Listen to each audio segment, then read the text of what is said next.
যে ডিওয়াইএফআই এর 12তম বক্সনগর অঞ্চল সম্মেলন অনুষ্ঠিত হলো। এক উজ্জীবিত ও গৌরবময় পরিবেশে সম্মেলনে মোট 56 জন প্রতিনিধি উপস্থিত থেকে অংশগ্রহণ করেন। সম্মেলনের শুরুতে সংগঠনের পতাকা উত্তোলন করেন ডিওয়াইএফআই বিভাগীয় সমিতি কমরেড মোহাম্মদ সেলিম। এরপর উদ্বোধনী ভাষণ দেন বিধায়ক শ্যামল চক্রবর্তী।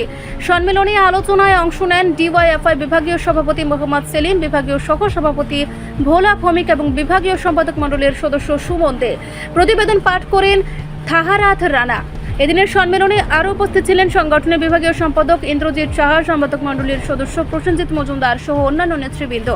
সম্মেলনে সংগঠনকে আরও শক্তিশালী করে তোলার অঙ্গীকার গ্রহণ করা হয় এবং যুব সমাজের ন্যায্য দাবির লড়াইকে আরও তীব্র করার আহ্বান জানানো হয়। মানুষকে ভয়ভীতি দেখিয়ে সন্ত্রাস করে ক্রাইম করে আমাদেরকে ভয় দেখিয়ে দমন করে রাখার চেষ্টা করছে, তার ভয়কে কাটিয়ে যারা আজকে সম্মেলনের মঞ্চে উপস্থিত হয়েছেন, সাহস দেখে উপস্থিত হয়েছেন, তার এখান থেকে আমরা বুঝতে পারছি যে আগামী দিনের যে স্বপ্ন, আগামী দিনের যে টার্গেট, সে সন্ত্রাস বক্সনগর থেকে মুছে আগামী দিনে একটা শান্তি সম্প্রীতির একটা রোজি আপনারা বক্সনগর সেখানে সৃষ্টি করবেন, আমরা সে বিশ্বাস সেখানে রাখছি।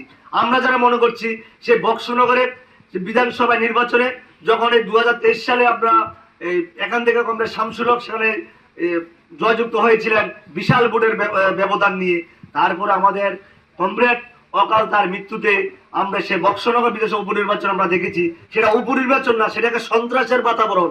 আমরা যারা যুবক, আমরা এলাকার যারা মা বোন যারা যুবতী আছে, তারাও সেখানে বাড়ি থেকে সেখানে বের হতে পারছিলেন না।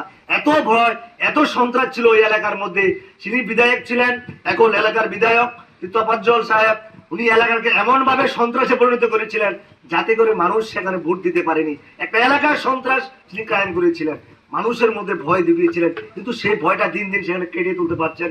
আমরা যারা যুব সংগঠন মনে করি ভয় কিছু নাই, আমরা ভয়কে জয় করতে জানি। আমরা রিপোর্ট সংবাদ প্রতীক্ষা।